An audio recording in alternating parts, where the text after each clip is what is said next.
안녕하세요. 수익을 말하다의 강동석입니다. 오늘도 무국선생 다인인베스트먼트 이승조 리서치 센터장과 함께합니다. 안녕하세요. 예, 안녕하세요. 복잡계 투자혁명 14번째 시간, 이번 주는 지난주에 예고해 주신 대로 뱅가드 펀드 청산에 대한 투자 전략 수립에 대해서 배워볼 텐데요. 어떤 기준을 갖고 투자 전략을 세워볼까요? 일단 가상 시나리오를 한번 적어보았습니다. 네. 어떻게 적어봤냐면 내가 네. 뱅가드 펀드 청산 팀장이다. 네. 그 팀에서 이제 어떠한 물량을 어느 기간까지 정리할 텐데 네. 지금 현재 판 게 있고 그 다음에 아직도 팔아야 될 게 있을 때 어떤 전략을 갖고 할까라는 거를 그 사람들의 팀의 입장과 그 특성, 인덱스, 뱅가드 펀드가 인덱스 펀드거든요. 네. 그러니까 인덱스 펀드의 전략을 같이 혼합해서 한번 생각을 해봤습니다. 그리고 데이터는, 이 트레이드 증권이 여기에 관련돼 갖고 분석한 자료가 있습니다. 그 기준을 통계치를 갖고서 같이 공부를 한번 해보겠습니다. 여러분들, 이게 녹화 방송이니까 녹화 방송하는 시점에서의 그 위치를 좀 그래프 위치를 잘 기억해 주시기 바랍니다. 여러분들 이 방송은 구정 때, 쉴 때 보시겠지만, 분석의 시간 감각을 위해서 우리가 이 마디를 설정시켜 놨으니까 그 사이에 변화되는 것까지도 미리 생각하고 방송을 할 테니까 여러분들이 그 포인트를 잘 지적하셔갖고 대응해 보시기 바랍니다. 지금 녹화는 월요일 날 2월 4일 날 하고 있습니다. 그런데 여러분들이 뱅가드 펀드는 6월 말까지 계속적으로 팔 겁니다. 그러니까 이게 녹화 방송이라도 진행하는 과정의 초점을 어떻게 보느냐의 시각으로 강의할 테니까 여러분들이 그거를 키포인트를 잡으시고 같이 저하고 1시간 동안 같이 체크를 해 주시기 바랍니다. 일단 이트레이드 증권의 분석 통계치 기준은 1월 초부터 이 빨간 선이 첫째 주 이 구간 동안 판 물량을 갖고 하나의 첫 번째 마디를 설정했습니다. 그런데 위치를 한번 보시죠. 제가 선을 하나 거놨습니다. 첫째 주는 2000포인트 이상입니다. 거의. 2000포인트를 보시면 살짝 깰라고 하다가 대반등 줬던 이 첫째 구간에서 매물입니다. 둘째 주는 어떻습니까? 두 번째 때는 여러분 보시면 2000을 살짝 깨갖고 1970에서 2000대의 매물입니다. 근데 이 구간은 둘째 구간은 어떤 느낌이 드십니까? 박스권에 한번 빠지고 나서 대반등 주면서 1970과 2000선의 박스로 볼 수가 있습니다. 세 번째는 뭐예요? 급격한 투매 과정입니다. 이제는 2000이 저항이 되고 직전 저점이 1970도 깨서 1930까지 빠졌다가 대반등 주지만 아직까지 이제 심리는 굉장히 미흡한 그런 상태의 구간이 세 번째 구간입니다. 그 구간에서 여러분들 이 도표를 봐주시기 바랍니다. 이 도표를 보시면 이게 굉장히 글씨가 작아갖고 잘 안 보일 겁니다. 그런데 말로 좀 설명을 하겠습니다.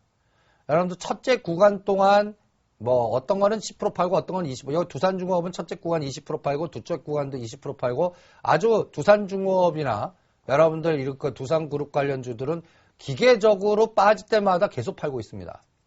그런 특성들이 있죠. OCI도 마찬가지입니다.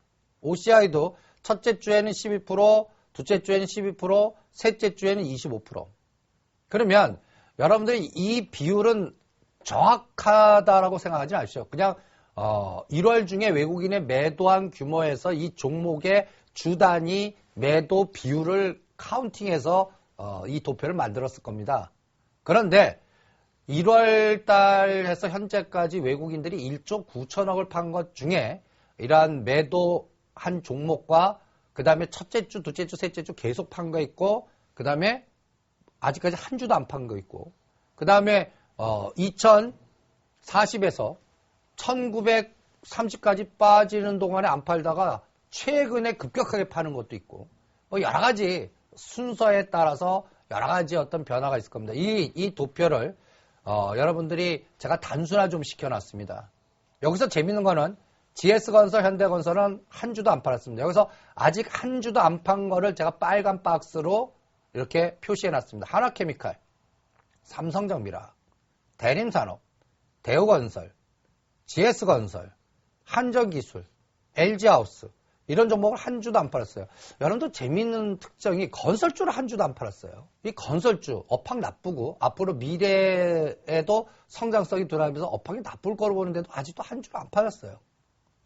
두산그룹 주가는 계속 팔고 있는데 왜 건설주는 안 팔지? 이런 것도 한번 뱅가드 펀드 청산되는 그 책임자 입장에서 한번 고민을 한번 해보시기 바랍니다. 그래서 첫 번째 도표를 이렇게 단순화시켜 봤습니다. 매도 비중이 높은 종목 한번 보시죠. 두산중공업, 두산, OCI, 고려아연, SKC, 현대하이스코, 효성. 누계로 거의 갖고 있는 거에 50% 가까이 판 종목들입니다. 그러면 상당히 이제 한 70%나 100%까지 팔 동안에는 이 주가가 더 빠지거나 아니면 계속 뭔가 올라가지 못하겠죠. 그런데 이 종목들의 특성들을 한번 보시죠. 두산그룹, 그 다음에 원자력 관련된 테마 종목이거나 두산그룹, 또 두산그룹은 또 이번에 두산건설이 유상증자하면서 여러 가지의 가치 희석화 과정에 악재가 나오니까 주가가 상당히 취약한 그러한 종목들 중에 두산그룹이 좀 포함되어 있죠. 그런데 이런 종목들의 특성들을 가만히 보시면 경기 민감주로서 중국과 연동되어 있는 경기 민감주라고 특징 지을 수 있다 이런 생각이 듭니다.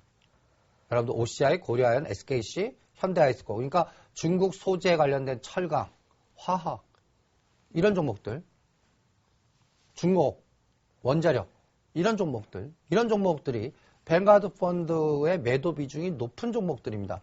그래서 한번 고민을 해본 겁니다. 얘네들이 이걸 왜 팔까? 그럴 때 앞으로 선진국 지수 편입될 때 이런 것들을 편입 안 시킨다는 확인 같은 느낌 뭐라 그럴까요?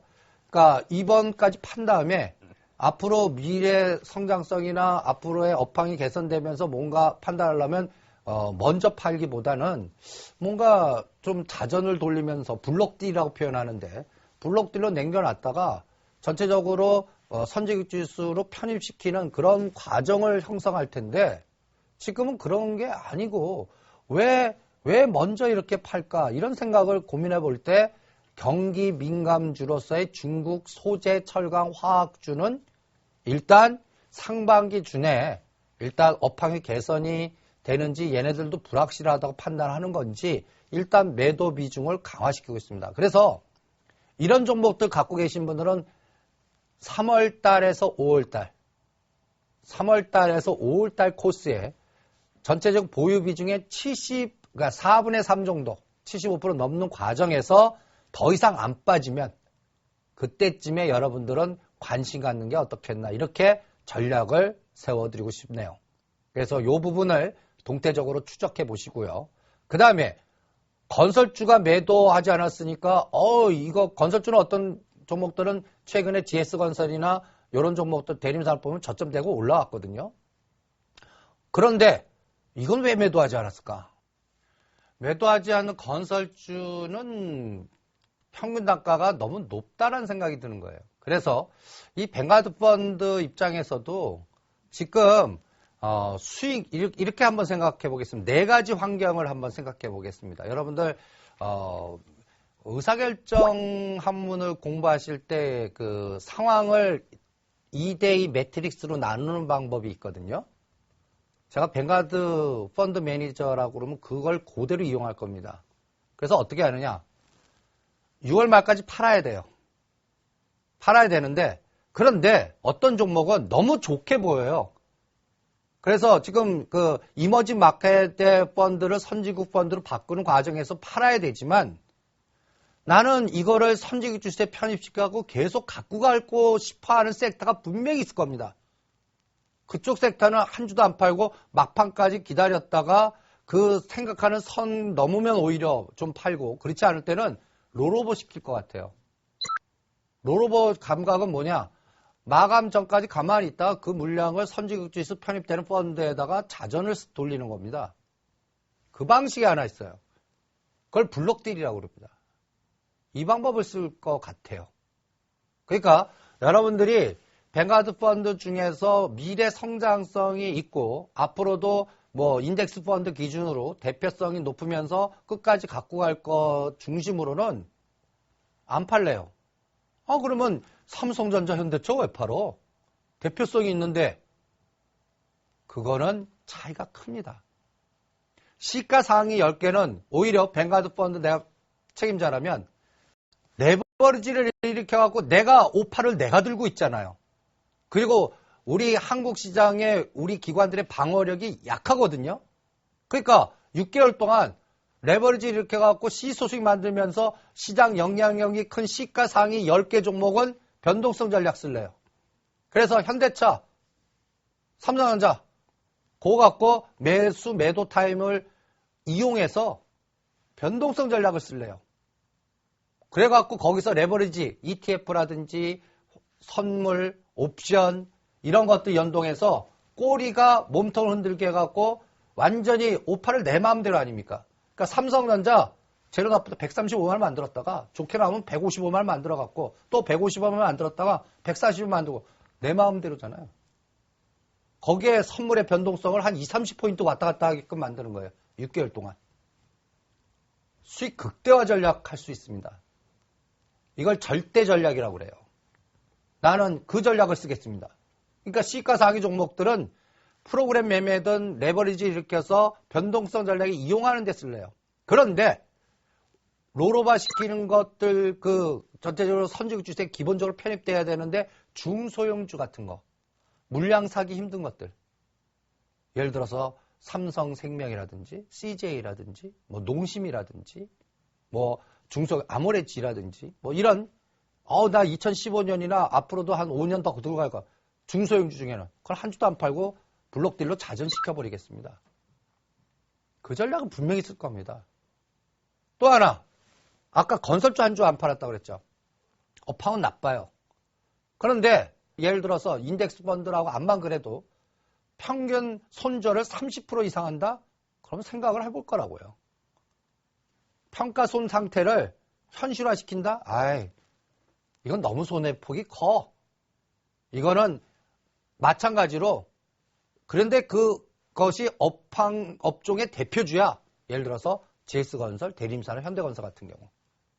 그럴 때에는 어떻게 할까요? 이것도 롤오버 시켜버립니다. 그리고 다음 기회, 이 다음 기회는 1년에서 3년 잡는 거죠. 그 기간에 좋은 단가 왔을 때 또 조절할 생각을 권할 거다. 이렇게. 걔네들 전략적으로 이런 전략을 선택할 수도 있다. 이렇게 한번 또 생각을 해보는 겁니다. 그래서 이런 차별화 전략이 나오는 거예요. 그러니까 이제 환경을 만드는 겁니다. 지금 수익이 많이 났어요. 그런데 충분히 변동성을 이용해서 선진국 지수 들어올 때까지 시장 영향이 큰 것들은 계속 매도하거나 타임 적절하게 절대 전략을 써서 변동성 전략을 쓴다. 너무 왕창 손절매 규모가 너무 큰 나쁜 종목, 업황이 나쁜 거는 어떻게 한다? 시간차를 다음 펀드로 넘기면서 하는 롤오버 한다. 중소형주에 좋은 거는 성장성 모델이나 앞으로도 좋을 거는 자전 롤오버를 같은 롤오버인데 이런 것들은 더 끌고 가겠다. 그런 것들은 두 가지 다 한 주도 안 파는 꼴이 되는 거예요. 그래서 예를 들어서 CJ, 삼성생명 한 주도 안 팔고 GS건설, 대림사로 한 주도 안 파는 게 동시 패션으로 나올 수 있지 않나. 이런 생각도 한번 해보는 겁니다. 그리고 또 하나. 수익 좋은데 업황이 앞으로 나빠질 것 같아요. 수익은 났어요. 그것부터 먼저 팔겠습니다. 그런 게 어떠한 이 뱅가드 펀드의 그 팀장이 고민해갖고 시간차 전략을 쓸 수가 있지 않겠나. 여기서 키포인트가 시간차 전략입니다. 그러니까 이걸 전문용어로는 상대가치 전략이라고 표현하는데 이런 것들을 고민하지 않을까요? 그래서 무조건 뱅가드 펀드 다 매도한다. 이것도 착각입니다.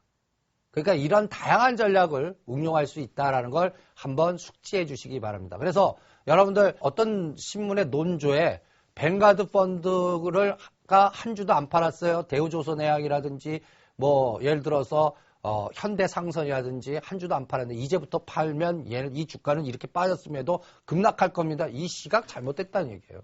그 시각을 바꿔보면 어떤 거는 너무 손절폭이 크니까 롤오버 시켜갖고 다음 시간대에 선진국 주식으로 편입시키는 대상이 된다면 낙폭이 너무 큰 것들은 손절 안 하고 롤오버 시켜서 다음 시간차로 조절할 거고 시장 영향이 큰 거는 변동성으로 레버리지를 일으켜서 이 손해난 거를 복구하는데 시소식으로 이용할 거고 시가상의 종목은 그 다음에 미래 성장성이 계속 좋은 건 수익이 아직도 많이 났어도 계속 끌고 갈 거고 이렇게 다변화 전략을 쓰지 않을까 멀티 전략을 쓸 거다라는 생각이죠.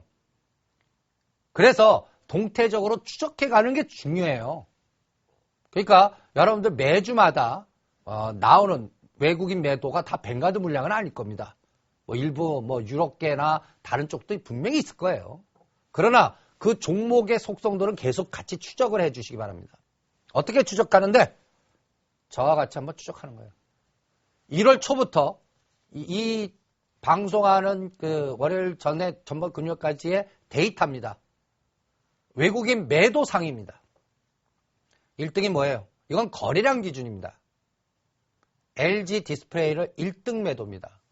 여러분들 애플 때문에 여러 가지 악재면서 36,000원짜리가 계속 28,000원까지인데 매도 상위의 LG 디스플레이거든요. 그런데 제가 여러분들 애플과 N달러, 원달러 변동성에 우리가 헤지펀드 이벤트 드라이브과 매크로 전략할 때 원달러 매크로 전략에 변화해서 우리가 하나 공부한 게 있죠. 27,000원대는 전 LG 디스플레이 사겠습니다. 여기서 그 전략을 설정했던 가장 결정적인 계기가 외국인은 계속 매도하지만 기관이 600만 주 사고 있습니다. 기관이 방어가 들어갔다는 얘기거든요. 27,000원, 8,000원대에서는. 그러니까 그리고 더 이상 나빠질 게 없다라고 생각이 드는 거예요. 그리고 애플도 700불에서 430불까지 빠졌다는 게는 더 이상 나빠지기보다는 한 520에서 550불까지 대반등과 그 전환점이 한번 나올 거다라는 생각이 드는 겁니다. 그럴 때 요 LG 디스플레이가 기관이 빨간색이 나왔기 때문에 요것도 실제적으로는 외국인들은 계속 매도하고 그 다음에 뱅가드 펀드 계속 청산할 것 같지만 이 종목은 시각을 조금 바꾸자. 그런데 기아차는 아직 아닌 게 보시면 외국인도 매도하고 기관도 아직 매도합니다. 기아차는. 그러니까 이런 순서를 한번 볼게요. LG 디스플레이, 기아차, 그 다음에 코덱스 200과 타이거 200, 인덱스 200을 팔죠. 레버리지 팔죠. 레버리지는 외국인 매도보다는 기관 매도가 더 많아요. 그러니까 계속 상단이 갇혀있는 꼴이 되는 거죠. 종목 밑으로 내려가죠. 그 다음에 대우조선해양. 대우조선해양은 한 주도 아직 안 팔았습니다. 여러분들 통계 데이터 보니까 외국인에. 뱅가드 펀드에서는 아직도 한 주도 안 팔았다고 나와요. 그런데 외국인이 매도했어요. 이건 뭐 다른 색깔이거나. 또 하나는 기관이 500만 주나 샀습니다. 그래서 최근에 보시면 대우조선해양이 단기간에 저점 대비 많이 오른 걸 보실 수가 있을 겁니다. 그 다음에 현대차. 외국인은 매도하지만 기관은 사줍니다. 대우인터내셔널, 현대모비스. 그래서 이런 특징들을 한번 통계를 해봤습니다. 외국인들 IT 쪽에 대표되는 종목과 자동차 이런 것들은 지속적으로 자동차 부품 이런 것들은 지속적으로 매도하고 있구나. 그 중에서 하방 경직성을 보이는 거는 기관이 매수로 스위칭한 것들만 하방 경직성을 보이는구나라는 걸 여러분들이 통계 데이터로 점검하실 수가 있습니다. 반대 세상 보시죠. 같은 구간에 매수 상위 종목입니다. 재밌는 특징이 있습니다. 하나금융지주, 현대상성, KB금융, 은행주를 사요. 여러분들 외국인들이 왜 은행주를 살까? 절대가치나 전체적인 앞으로의 그 업황 사이클이 상당히 금융주로 뭔가 변화가 있으려서 얘네들이 사주는 건가? 이런 고민을 하게 됐고요. 그 다음에 두 번째로는 실질적으로 금리 인하하면 은행한테 좋습니까? 채산성이나 여러 가지 부분에서 좋을 거 없는 것 같은데 우리 정부는 이제 금리 인하를 한다 그러고 이런 재료가 나오는데도 외국인은 삽니다. 이거는 전체 시장의 구조 변화가 금융 섹터에서 일어날 걸 얘네들이 생각하고 변화가 나오는 거 아닌가. 이런 생각을 하게 됩니다. 그러면 외국인이 사는데 뱅가드 펀드는 이 금융주를 어떻게 대응할 건가를 지금 통계 데이터로 한번 점검을 해봐야겠죠. 요것도 한번 체크하고. 그 다음에 현대상선은 외국인이 삽니다. 현대상선 업황도 뭐 좋을 게 없는 것 같고 주가도 어마어마하게 빠졌어요. 그런데 최근에 외국인 사도 주가가 2만 원대에서 오르질 않아요. 근데 얘네들은 왜 살까? 그 다음에 두산인프라코올사입니다. 현대그린푸드, KT, 호테이신라. 호테이신라를 사요. 여러분들한테 우리가 물류 관련주나 중국 그 관광객이 왔을 때 모멘텀주로 호테이신라를 여러분들한테 찍어드렸어요. 그때가 45,000원. 그러면서 55,000원 돌파할 때까지는 한 주도 팔지 마시죠. 라고 했는데 외국인도 사주고 전체적으로 모멘텀이 나오는데 이것도 뱅가드 펀드는 어떻게 될까 한번 같이 또 점검을 해보시죠. 그래서 보시면 여기서는 금융주와 통신 유틸리티 내수주와 그 다음에 납폭 과다 내수주들 중심으로 여러분들 요 특징이 나타났다라고 볼 수가 있습니다. 그러면 이제 다시 한번 데이터 요거와 그 다음에 이 데이터를 한번 보시죠. 아까는 거래량 기준이죠. 이거는 금액 기준입니다. 금액 기준으로는 뭐예요? 당연히 삼성전자, 현대차가 1등, 현대차, 모비스, 기아차, 삼성전자를 제외하고는 다 자동차 부품주가 2등, 3등, 4등을 차지하고 있습니다. 자동차 부품주들, 엔저, 치명적이죠. 지금 도요타 자동차가 3,000불에서 4,500불, 50% 오를 동안 우리 시장은 현대차, 기아차 급락하고 있습니다. 그러니까 이쪽 섹터는 매크로 투자 전략으로 뱅가드 펀드가 먼저 팔고 있는 거예요. 언제 터닝할까요? 엔저가 멈추든지. 그러니까 92엔에서 뭐 95엔까지 가다가 다시 거기서 고점 찍고 뭐 85엔이나 88엔까지 치고 내려가든지 아니면 우리 원화도 금리 인하 모멘텀으로 엔화 속도만큼 같이 원화도 약세로 터닝하든지. 최근에 1,050원에서 당연히 1,090원 갔다가 요새 환율 시장의 변동성이 어떤 때는 하루 중에 뭐 20원도 갔다가 올랐다가 10원도 빠져 아주 그냥 극심합니다. 벌써 MDF 시장이라든지 원달러 시장의 변화가 보이지 않는 손들에 의해서 나타나고 있는 거예요. 환율 전쟁이 벌써 한반도 중심으로 시작하고 있는 거죠. 거기에서 역량이 가장 민감하게 반응할 수출주들 중에 자동차를 먼저 외국인들을 팔고 있는구나. 그러면 여기서 가격 대비 포인트를 잡아야 되겠죠. 저는 전에 우리가 N달러, 원달러로 기아차, 현대차는 20만 5천 원에서 18만 5천 원에 5천 원다리당 나눠서 사면 바닥권. 그리고 22만 5천 원 올 때까지 기다려라. 이런 전략도 한번 우리가 시나리오 투자 전략을 공부한 적이 있어요. 이런 것들을 여러분들이 시가상위 종목들의 외국인 매도 종목들 중에 한번 순차적으로 레버리지 효과에 의해서 변동성을 이용하는 대상들이 이러한 시가상위 종목들에 포함되고 반대되는 거는 금융주사죠. 내수주사입니다. 그리고 여기서 특징적인 건 고려아연. 지금 37만 원대까지 빠진 거. 요게 단기 납폭과다주로 변화되고 있는. 여기서는 매크로 전략으로 구리 가격을 같이 보세요. 금 가격하고. 그래서 구리 가격과 금 가격이 바닥 찍고 올라가면 얘네들이 사는 이유가 거기에 연동돼서 나올 수가 있을 테니까요. 이렇게 통계 데이터를 같이 봅니다. 그래서 하나하나씩 한번 종목별로 점검해 보겠습니다. 두산중공업 아직 매수하지 말자. 그리고 이 종목은 아까 얘기한 대로 전체 포트 얘네들의 갖고 있는 게 75% 물량이 나갔을 때 그때부터 분할 매수하자. 요거 확인은 3월에서 5월 달에 확인될 것 같다. 그러니까 1, 4분기 실적 노출되는 거 보고 두산그룹은 하자. SKC는 하자. 아까 순차적으로 먼저 매도하는 종목들 있죠. SKC, 두산중공업 요런 쪽 라인들. 중국, 철강, 소재, 화학주는 3월 달에 이제 중국의 양호의 결과와 정책적인 속도와 그 다음에 그 시점에서 이제 4월 달 되면 1, 4분기 실적도 나올 겁니다. 거기에서 판단하자. 고려아연 SKC입니다. 이것도 같이 보시죠. SKC가 여러분도 보시면 1년 때 처지 더 깨고 내려가죠.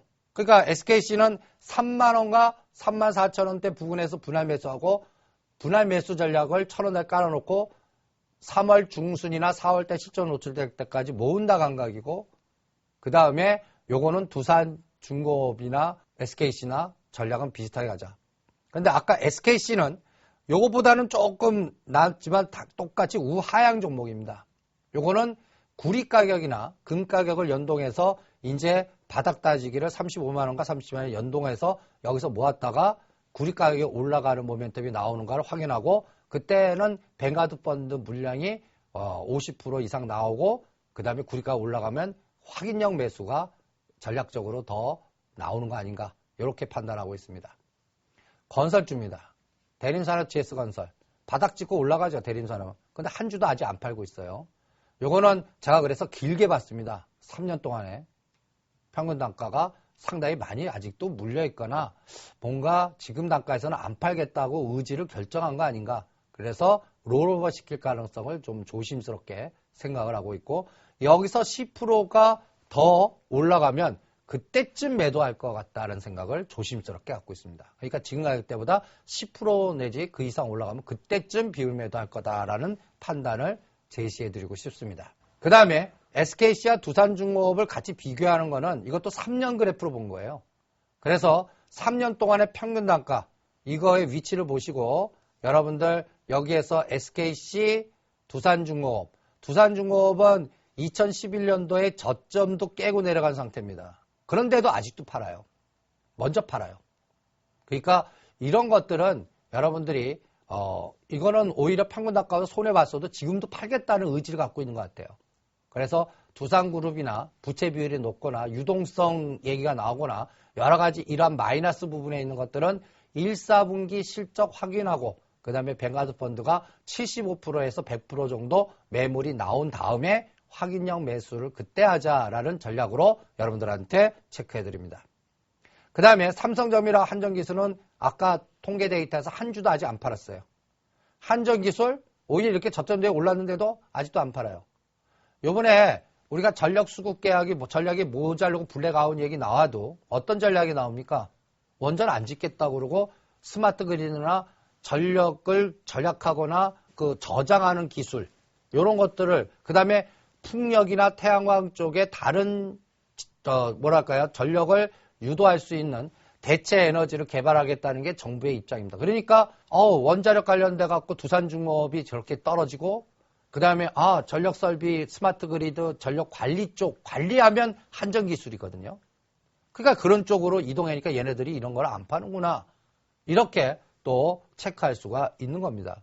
이렇게 보이지 않게 얘네들도 지금 이 순간에만 판단하지 않고 앞으로 미래에 어떻게 변화될 건가를 시스템 사고로 계속하면서 이러한 전략을 세우지 않겠나. 그 다음에 빨간 색깔이 OCI고 삼성전자. 그래서 삼성전자는 여러분들이 아까 투자 전략에 말씀드렸듯이 아까 변동성 전략에 이용당할 거고 현대차와 같이 계속 3월달이나 6월달까지 그리고 태양광이나 풍력이나 이런 종목들 중에 중국 소재나 대체 에너지 중에서 요번에 이런 종목들은 뱅가드 펀드가 50에서 70% 정도까지 특히 70% 정도까지 팔릴 동안 여러분들이 속도 조절을 하자. 이렇게 구분해 드리고 싶습니다.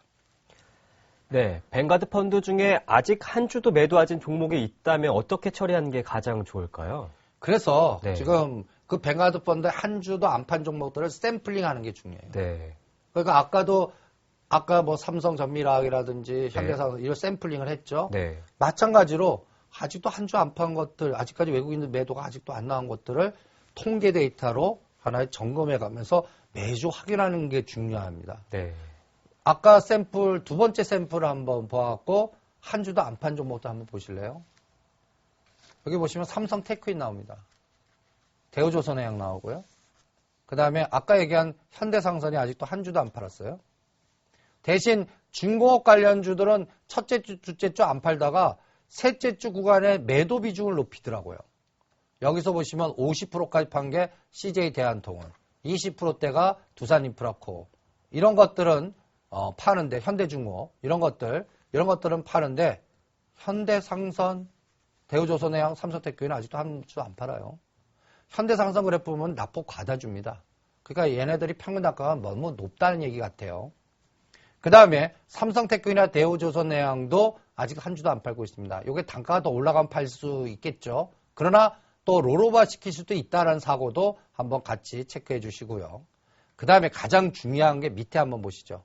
하이테진로, 롯데칠성, CJ 제일제당, CJ 롯데제가 다 빵빵빵 한 주도 안 팔고 있습니다. 이거는 롤오버 시킬 것 같고 미래 성장성으로 아직도 선진국 펀드에 편입시킬, 그때 물량 모으기보다는 시간을 늦췄다가 선직 지수 넘길 펀드가 조성이 되면 글로 시장 조절될 때 자전 스타일로 블록딜로 움직이잖아요. 그게 6월달, 7월달에 형성될 것 같거든요. 그때까지는 안 팔 수도 있다는 얘기입니다. 그리고 자동차나 자동차 부품주들은 계속 팔아요. 그러니까 시가상의 연동력 있거나 자동차 부품주들은 요거는 매크로 전략으로 엔화가 약세가 멈추거나 원달러가 엔화 속도만큼 커버됐을 때 매도를 자제하거나 아니면 이제 매도를 멈추고 순환시키는 그런 전략으로 사용하지 않을까. 이렇게 조심스럽게 얘네들도 이러한 다변화 전략을 응용해서 쓸 거다라는 생각을 갖고 있습니다. 하나하나씩 볼까요? 대우조선해양이 빨간 색깔이고 삼성테크인이 파란 색깔입니다.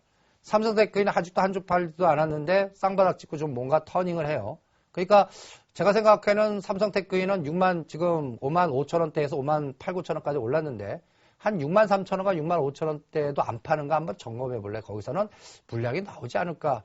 그러면 대우조선해양은 3만 원 넘어서 한 3만 3천 원과 3만 5천 원 오면 거기서는 물량이 나오지 않을까. 그러니까 고가와 저가의 중심값 이상 넘어가거나 의미 있는 고점을 넘어갔을 때는 얘네들도 팔지 않을까. 그 영역을 정해놓고 그 가격대 오면 여러분들도 한번 동태적으로 추적해서 매도 물량이 나오면 그때 같이 매도하는 그런 전략도 한번 고민해 주시기 바랍니다. 그 다음에 현대상선이 파란 색깔이고 대우인터내셔널이 빨간 색깔입니다. 둘 다 북방 테마주라든지 자원개발주라든지 이런 것들과 테마와 연동될 수도 있고, 그 다음에 뱅가드 펀드가 지금 파란 색깔 현대상선 얼마나 빠졌습니까? 옛날에 5만 원도 갔던 주식이 지금 2만 원, 초 2만 원도 깨려고 그럽니다. 요거는 오히려 북핵 실험이 되고, 그 다음에 오히려 그 다음 뭐 한너 가스관 개발이 모멘텀이 돼서 뉴스에 나오거나, 북핵 실험 다음에 작용 반작용으로 그 다음에 뭔가 중국과 미국의 대화가 막 열리고, 그 다음에 여러 가지 어떤 변화가 이제 2월 25일 박근혜 정부가 이제 들어오면서 전체적인 북방 정책이나 외교가 바뀌는 징후가 나올 때 그때 움직이지 않을까. 그때까지는 단가대로 손절하지 않고 건설주와 비슷하게 보유하거나 오히려 기다리는 이런 전략을 쓰지 않을까. 이렇게 조심스럽게 체크하고 있기 때문에 요 감각도 한번 같이 응용해 보시고요. 그 다음에 S1 빨간 색깔입니다. 한라공조 파란 색깔입니다. 여러분들 자동차 부품이나 관련된 종목도 파는데 요거는 또 안 팔아요. S1도 안 파고. 얘네들 뭐냐? 모으기 힘든 종목이거나 미래 성장성이 있어서 여기서는 안 판다 하는 종목들에 편입된 것 같아요. 그래서 S1은 지금 가격대보다는 더 올라갈 때 파는지 아니면 롤오버 되는지 추적해 보겠습니다. 한라공조도 마찬가지로 구분해서 보겠습니다. 이렇게, 그리고 롯데칠성, 롯데제가 한 주도 안 팔고 있습니다. 이런 샘플 데이터를 응용해서 같이 체크를 해주시기 바랍니다. 또 하나, 다음 데이터입니다. 여기 데이터에도 마찬가지로 하나도 안 판 종목들을 한번 보시면 아모레지, 그 다음에 또 유한양행, 그리고 제일기획, 그 다음에 외환은행, 그 다음에 금융주들이 여러분들 보시면 기업은행은 20을 계속 파는데 KB금융도 소폭이나마 팔아요. 근데 외환은행은 한 주도 안 팔아요. 이런 특징도 한번 여러분들 체크해 보세요. 아, 은행주에서도 이렇게 차별화가 나오네? 아까 은행주 사이클 보시면 여러분들 외국인들이 그 외국인 매수 상위 종목에 금융주가 들어가죠. 그 통계 데이터를 보셨어요. 그런데 그 중에서도 은행주 중에 파는 게 있고 안 파는 게 있더라고요. 또 마지막 데이터도 마지막으로 한번 더 보시죠. 여기 보시면 대우증권, 대신증권, 현대증권, 한국금융지주, 미래에셋증권 다 빵이에요. 증권주도 한 주도 안 팔아요. 낙폭 과다 주면서 평가 손실이 많은 건지 이것도 건설주식하고 비슷한 것 같아요. 지금 증권업이 구조조정하고 굉장히 나쁘거든요. 그러니까 이런 종목들은 아직 현 단가에서는 안 팔겠다는 의지 갖고 있는 것 같아요. 그래서 자전 돌리거나 다음 시차로 시간차 공격을 해서 매매 전략을 유도할 것 같아요. 그럼 맨 밑에 한번 보시죠. LG디스플레이 꾸준히 팔죠. SK하이닉스 꾸준히 팝니다. 그러니까 시장 영향이 있거나 아니면 업황의 주기 사이클과 연동된 종목들은 변동성 전략으로 꾸준히 판다. 그리고 롤오버 시킬 것들, 좋은 것들. 여러분들 보시면 여기 보시면 롯데그룹 주가들, 뭐 LG생활건강, MRF퍼시픽 이런 종목들, 롯데제과, 롯데치성 이런 종목들은 한 주도 안 팔고 있는 이런 차별화 전략을 여러분들 철저하게 같이 응용을 하시면서 대응하는 게 중요하지 않나 이렇게 판단해 드립니다. 그래서 다시 한번 종합 결론 내면 뱅가드 펀드가 한 주도 안 판다고 해서 나쁘게 보지 마라. 롤오버 블록딜이 나올 수도 있다라는 부분. 그 다음에 지금 한 주도 안 팔았지만 어느 정도 뭔가 의미 있는 가격대. 그러니까 고가 영역이거나 납폭 과다해서 52주 채권 3년 동안의 고가 저가의 중심 가격을 넘어가는 그러한 상승이 나오면 비율 매도가 어느 정도 나올 수도 있다라는 걸 그 가격대로 차별화시켜서 전체적인 시소 시간각과 차별화 전략을 같이 미리 생각하고 대응하는 게 중요하고 그 다음에 중국 관련이나 미래 성장성을 갖고 있는 내수주들은 롤오버 시킬 확률이 많다라는 생각. 그 다음에 요번에 증권주, 은행주, 건설주가 한 주도 안 파는데 요거는 3월 말에서 5월 달 코스에 우리 정부의 금융 구조조정이라든지 자통법이라든지 그 다음에 환율 정책이라든지 여러 가지 변화를 좀 보시면서 그때 판단하는 게 어떻겠나. 지금 가격대에서는 흘러보내라. 같이 동반 매도하실 필요 없다. 얘네들이 뭐 아직도 한 주 안 팔았지 앞으로 매도할 거다 이런 겁내지 마시고 오히려 증권주나 은행주들은 금리 인하 재료도 나오고 그 모든 악재가 다 지나간 다음에 구조조정이나 자통법이나 이런 것들 그래서 한 5월 달에 아니면 오히려 썸머 7, 8월 달에 판단하시는 게 어떻겠나. 이런 것들을 뱅가드 펀드 선지국 주에서 들어올 때 판단하시는 게 어떻겠나. 이렇게 전략을 세분화시켜서 대응을 해드립니다. 그래서 오늘 뱅가드 펀드나 외국인 매매 동향에 대해서 아주 정밀적으로 쭉 샘플 스타디로 해서 아직도 한 주 안 판 거를 통계 데이터를 내고 주 단위로 측정하고 거기에서 중소형주는 롤오버 시키는 전략. 그리고 중국 소재 철강주는 3월 달까지 계속 판 다음에 70이나 100%까지 완료한 이후에 사는, 그러니까 1, 4분기 실적 노출될 때 이후에 사는 이런 전략을 같이 병행해서 대응하는 그런 전략으로 압축해 드립니다. 네, 현재 시점에서 환율 이야기를 안 할 수가 없겠죠. 현재 엔화 약세 변동성과 또 원화 변동성에 관련된 종목들의 변동성이 극대화되고 있습니다. 이런 상황에서 수립할 수 있는 전략 어떤 게 있을까요? 그래서 이제 뱅가드 펀드 다음에 또 가장 고민해야 되는 게 매크로 전략이거든요. 네. 그럼 이제 이 시장이 왜 미국 급등하고 네. 그 다음에 또 중국은 급등하는데 우리는 왜 이렇게 소외되고 차별화되느냐 이런 부분을 해결해 주는 게 원달러, 엔달러의 스프레드 이러한 매크로 전략의 외국인의 변화라고 봅니다. 저는 빠르면 3월 중순 길면 4월 달 지나서 1, 4분기 실적 노출된 이후에 바람의 방향이 바뀔 거다라고 판단하고 있습니다.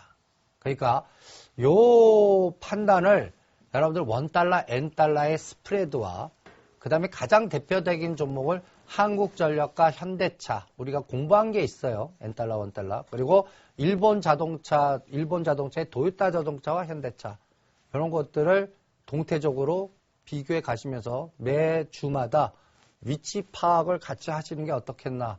그러면서 같이 뭘 보냐? 원달러, 엔달러를 보는 겁니다. 여러분들 이걸 같이 한번 보세요. 빨간 색깔이 원달러입니다.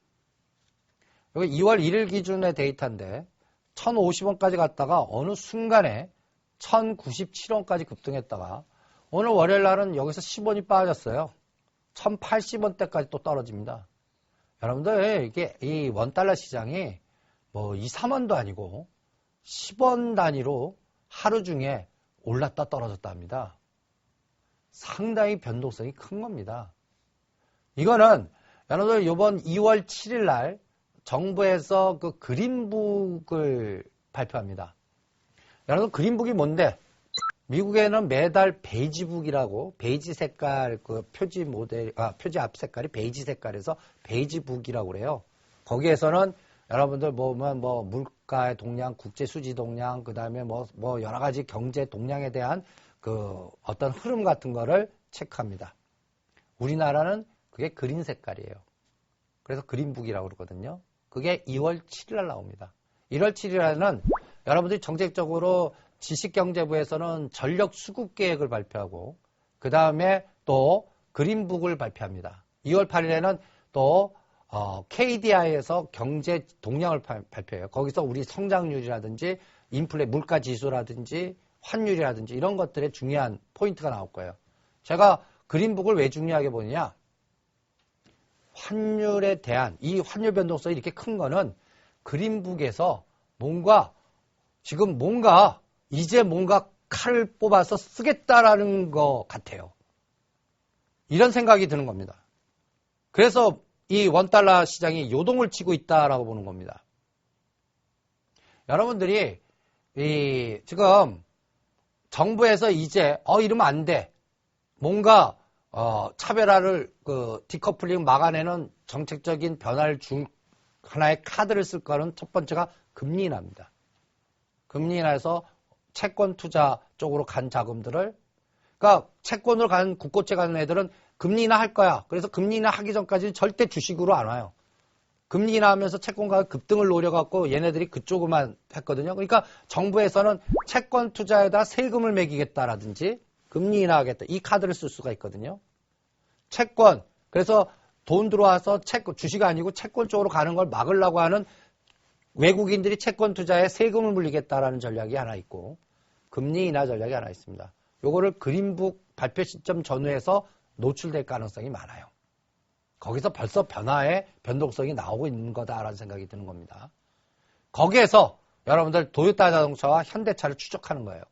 제가 도요타 자동차는 여러분들 4,500엔까지 급등할 거다라고 하는데 지금 오늘 현재 4,500엔 왔습니다. 전번 1월 25일 날 이 데이터가 4,300인데 거기서 2,000엔이 더 올랐어요. 우리 현대차를 팔고 외국인들은 해지 전략으로 도요타 산다고 그랬죠. 작년도에 제가 아베 총리가 집권하면 엔화 약세를 정책적으로 기도하면서 엔화를 극단적으로 엔저 현상을 만들 테니까 그럼 외국인들은 그거 가만히 있지 않는다. 우리 현대차를 팔고 도요타를 살 거다. 우리는 그걸 할 수가 없습니다. 일본에 가서 투자를 못 하신 분들은 제가 어떤 전략, 현대차 팔고 한국전력 사라고 그랬죠. 한국전력은 왜 사라고 그랬어요? 엔화 부채 1등 기업. 엔화 부채가 많은 기업. 한국전력, 포스코. 그거 아닙니까? 그러니까 한국전력이 2만 5대에서 2만 5천 원짜리가 3만 5천 원까지 급등하는 파동이 나온 거 아닙니까? 이런 현상이 나온 거예요. 그게 아베 총리라는 하나의 정책적인 변수. 제가 그래서 앞으로 시장은 기업의 가치도 중요하지만 국제 정치학적인 이런 흐름으로 봐야 됩니다라는 것도 이벤트 드라이브 전략으로 우리가 공부한 거 아닙니까? 그게 현실화되고 있는 거예요. 그러면 이제는 뭘 봐야 되느냐? 도요타 자동차가 떨어지고 현대차가 언제 스위칭 하느냐를 판단해야 됩니다. 그럴 때 엔화가 약세가 두 가지예요. 원화도 같은 약세로 가든지 아니면 엔화가 약세임에도 불구하고 우리는 선방했다. 그러면 미국 시장 외에 또 어떤 모멘텀이 나야 돼요? 엔화 약세되더라도 우리가 현대차나 기아차, 특히 현대차는 전 세계로 부품 조달이나 현지화를 많이 시켰어. 그러니까 중국 시장이 생각보다 커진 거예요. 그래서 일본과 중국이 갈등 구조 속에 일본 차가 중국에서 매출이 급감하면서 반대로 현대차가 급증하는 현상이 통계 데이터가 나와서 1, 4분기 실적 노출되는 기점이 딱 뚜껑 열어보니까 자동차 실적이 시장의 눈높이는 굉장히 낮아졌는데 급등한 거예요. 이런 상황이 나오면 그때 스위칭이 되겠죠. 그게 언제예요, 그게? 4월 중순에서 말입니다. 아직도 몇 개월 남았어요? 2개월 이상 남았어요. 그러니까 그때까지는 어떻게 해요? 변동성만 나오고. 그래서 현대차는 20만 원 아래선 사서 22만 원에서 24만 원 사이가 매도형이다. 이렇게 박스 전략을 3개월에서 5개월 전략으로 가고 있습니다. 그게 N달러, 원달러를 갖고서 대응하는 거고 한국전력은 3만 5천 원대 제가 매도하라고 그랬어요. 그러면 엔화가 다시 급등할 때 이제 한국전력이 다시 가고 현대차가 박스 조정하겠죠. 그래서 4월 달까지 현대차 요번에 20만 원 살짝 깼다가 22만 원까지 갈지 24만 원까지 가고 그거는 엔화 변수 갖고 보는 거고요. 그 다음에 다시 눌림목 박스 때 한국전력은 3만 원에서 3만 2천 원이 지지 영역을 봅니다. 거기에서 엔화의 변동성과 연동해서 같이 보시고 엔화가 급등했다가 엔저가 다시 급등의 변동성을 95엔, 85엔 박스를 4등분해 갖고 90엔을 중심으로 아래 위로 잡아 갖고 한번 3개월 동안 요 사이클을 같이 연동해서 보시고요. 거기에 따라서 현대차와 한국전력의 시소식 있게 헤지펀드의 롱숏 전략 같이 한국전력은 3만원과 3만2천 매수, 3만 5천원은 매도. 현대차는 20만원과 그 아래서 매수, 22만원에 반 팔고 5천원 달이다 10% 팔아서 만약의 경우 24만원 오면 다 판다. 그게 3개월에서 5개월 동안 박스 전략으로 대응하면서 N달러를 이용한 매크로 전략을 같이 응용하시고 대응하는 그런 감각을 여러분들 매크로 투자 전략이라고 그럽니다. 그 매크로 투자 전략에는 구리 가격, 환율, 석유 가격, 요런 그 거시경제 변수의 변화에 따라서 자산의 가치가 어떻게 이동되는지 그런 거를 같이 참고하시면 전체적인 시장 읽을 때 도움이 되실 수가 있을 겁니다. 요걸 잘 참고해 주시기 바랍니다. 네, 오늘은 뱅가드 펀드 청산에 대한 투자 전략을 세워봤습니다. 다음 시간 어떤 내용 배우게 될까요? 그래서 다음 시장은 이런 차별화가 네. 언제쯤 전환될 건가가 우리가 이제 그 외국인 뱅가드 펀드의 청산의 어느 정도 상황과 그 다음에 오늘 N달러 특히 환율이 변화해야 되고 네. 그 환율이 변화되는 걸 정부가 이제 칼을 들 거다. 금리 인하 카드 전략을 세울지 아니면 또 여러 가지 어떤 그 토빈세라든지 어떠한 전략적인 어떠한 변화를 이용할지 그거를 체크해야 됩니다. 그래서 다음 시간은 이런 그 매크로 투자 전략에서 응용할 수 있는 그러한 종목과 흐름을 체크하겠고 요거를 여러분들 그 녹화 방송 하니까 이제 구정 때 보실 텐데 요 데이터를 마지막으로 보여드리면서 오늘 시간을 마무리하겠습니다. 요거 2월 7일과 2월 8일 지식경제부의 전력수급계획, 기획재정부의 그린북, 그 다음에 KD경제동향 이후에 정부가 발표하는 경제성장률, 환율, 특히 환율 정책 잘 보시고요. 여기에서 큰 그림이 바뀌는가 체크해 주시고 우리나라도 워낙 약세로 가는지 그렇게 되면 시장은 터닝한다. 그러면 차별화가 이제 극복하는 장이 된다. 이렇게 판단해 드리겠습니다. 네, 다음 시간도 많은 관심과 기대 부탁드리겠습니다. 다인인베스트먼트 이승조 리서치센터장과 함께하는 수익을 말하다.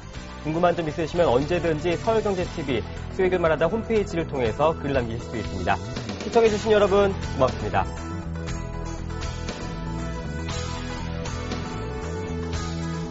서울경제TV 홈페이지 sentv.co.kr에 접속하시면 수익을 말하다 VOD 다시 보기 서비스를 이용하실 수 있습니다.